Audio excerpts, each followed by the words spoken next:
In 1980 Moscow Olympics, Soviet sprinter Valery Borzov won 100-meter gold medal. Also could squat 250 kilograms. Western coaches could not understand this. Their sprinters who lifted heavy got slow. Their sprinters who stayed fast were weak. They believed you must choose, be strong or be fast. Cannot have both. Soviet sports scientists proved this was Western limitation, not biological law. They developed training system that built explosive speed while maintaining maximum strength. American sprinters trained like bodybuilders or avoided weights completely. Soviet sprinters trained like weightlifters and ran like wind. Today, comrade, I am sharing Soviet method for becoming fast without sacrificing strength you worked hard to build. Let us begin. First, you must understand problem before appreciating solution.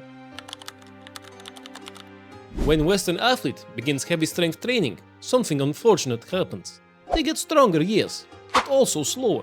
Jump height decreases, sprint speed decreases, agility decreases. Western coaches blame the muscle. You added too much mass. Extra weight slows you down. But this is incorrect diagnosis.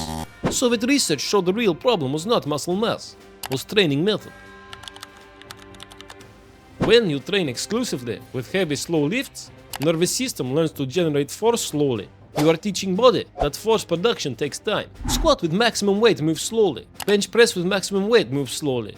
Deadlift with maximum weight moves slowly. Body adapts to what you practice. Practice slow force production, you become slow. This is why powerlifters are strong, but not explosive. They train nervous system for maximum force over long time period, not maximum force in shortest time possible. Soviet scientists realized strength itself does not make you slow. Slow training makes you slow. Solution was obvious. Train for strength with heavy weights, but also train for speed with lighter weights moved explosively. Teach nervous system both skills. My babushka moves very slowly when carrying heavy bags. Moves very fast when grandchild reaches for last cookie. Same person, different demands, different speeds. Nervous system adapts to requirements. Soviet approach to maintaining speed while building strength used method called contrast training. West would not discover this for 20 more years. Contrast training pairs heavy lift with explosive movement, using same muscle groups. Heavy lift activates maximum number of muscle fibers. Explosive movement teaches those fibers to fire rapidly. Example for lower body. Back squat, 3 reps at 85 to 90% maximum. Rest 30 seconds. Box jumps, 5 reps for maximum height. Rest 3 to 4 minutes. Repeat 4 to 6 times. Heavy squat recruits all available muscle fibers. Body is primed. Then immediately you jump. Those same fibers that were activated by heavy squat now fire explosively for jump. Result? You train strength and speed in same session, using same muscles, creating no conflict. Same principle applies to pressing and pulling. For pressing, heavy bench press, 3 reps at 87%. Rest 30 seconds. Medicine ball chest rows, 6 reps explosive. Rest 3 to 4 minutes. For pulling, heavy pull-ups, 3 reps with added weight. Rest 30 seconds. Explosive band rows, 8 reps maximum speed. Rest 3 to 4 minutes. Critical detail Western coaches missed when they finally discovered contrast training. A 30-second rest between heavy and explosive work. Too short, muscles still fatigued. Explosive movement suffers. Too long, potentiation effect from heavy lift disappears. 30 to 45 seconds is optimal window. Soviet researchers measured this precisely in laboratory. West guessed and often got it wrong. Second Soviet innovation was dynamic effort training, using sub-maximal weights moved with maximum speed. Instead of lifting maximum weight slowly, lift moderate weight as fast as possible. 50 to 60% of maximum, but accelerate bar through entire movement. Western approach, lift heavy, speed does not matter. Soviet approach, lift moderate weight, speed is everything. For squat, load bar to 50 to 60% of maximum, descend with control, explode upward as fast as possible. 8 to 10 sets of 2 to 3 reps. Rest 45 to 60 seconds between sets. Goal is not complete reps. Goal is to move weight as violently as possible. Every rep should feel like you are trying to throw bar through ceiling. This teaches nervous system to generate force rapidly. Rate of force development, how fast you produce strength, improves dramatically. Soviet athletes perform dynamic effort work 2 to 3 times per week, separate from maximum strength sessions. Monday, maximum strength, 85 to 95% intensity, low reps. Wednesday, dynamic effort, 50 to 60% intensity, explosive speed. Friday, maximum strength. Saturday, dynamic effort. This maintained both qualities simultaneously. Strength did not decrease speed. Speed did not decrease strength. Both improved together. Western athlete trained heavy 3 times per week, got strong and slow.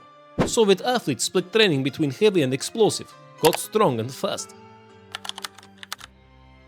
Third component of Soviet speed training was systematic plyometric progression. Plyometric is exercise where muscle lengthens under tension, then immediately shortens explosively. Strength shortening cycle, like spring being compressed and released. Jump down from box, land, immediately jump up. Muscle stretches on landing, then contracts explosively on jump. This trains nervous system to reverse force direction instantly.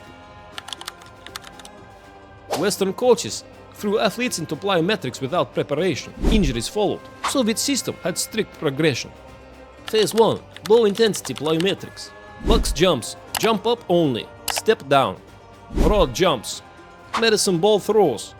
2 to 3 sessions per week, 30 to 40 total contacts. Phase 2. Moderate intensity plyometrics. Depth jumps from 30 cm box. Hurdle hops. Single leg bounce. 2 sessions per week, 40 to 60 total contacts. Phase 3. High intensity plyometrics. Depth jumps from 60 to 80 cm box. Reactive hurdle hops. Maximum effort bounce. 1 to 2 sessions per week, 20 to 40 total contacts. Athletes spent months in each phase. Western coaches skipped to phase 3 immediately, wondered why athletes got injured instead of faster. Soviet research established maximum number of ground contacts per session based on intensity. High-intensity plyometrics limited to 20 to 40 contacts. More than this, quality deteriorates and injury risk increases. Western athletes did 100 box jumps per session. Soviet athletes did 20 perfect depth jumps per session. Guess who got faster without getting injured? My babushka does plyometrics accidentally, steps off curb too fast. Must react quickly to avoid falling. 1 to 2 contacts per day. Very sustainable program. Now I give you practical implementation combining all Soviet methods.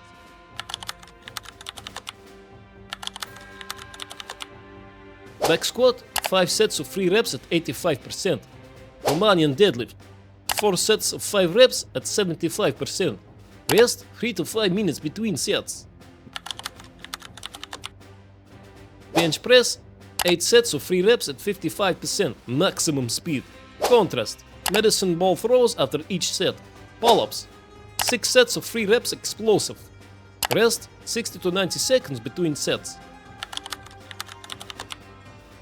Box jumps, 5 sets of 3 reps. Broad jumps, 4 sets of 2 reps. Medicine ball slams, 5 sets of 5 reps. Sprint work, 6 30-meter sprints, maximum effort. Fall recovery between sets. Overhead press, 5 sets of 3 reps at 87%. Weighted pull-ups, 4 sets of 4 reps at 80%. Then, speed squats, 8 sets of 2 reps at 50%, explosive. Contrast, vertical jumps after speed squats. Maximum strength days. Add weight when completing all sets with perfect form. Approximately every 2 to 3 weeks. Dynamic effort days. Increase speed, not weight. Bar should move much faster each week at same percentage. Plyometric days. Progress through phases over months, not weeks. Master low intensity before advancing. Comrade, you now understand how Soviet athletes maintained explosive speed while building strength that Western athletes thought was impossible combination. Contrast training pairs heavy and explosive work. Dynamic effort trains rate of force development. Plyometrics build reactive strength, all 3 methods working together. Valery Borzov could squat 250 kilograms and run 100 meters in 10 seconds. Not despite strength training, because of Soviet strength training methods that Western world did not understand. Western coaches say, too much muscle can make you slow. Soviet coach says, Wrong training makes you slow. Correct training makes you strong and fast. Subscribe for more declassified Soviet training methods. Until then, train hard, train smart, train Soviet. My babushka is neither particularly strong nor particularly fast anymore, but she can move from complete stillness to delivering criticism faster than any athlete I have trained. This is ultimate expression of rate of force development. Soviet method applied to family dynamics.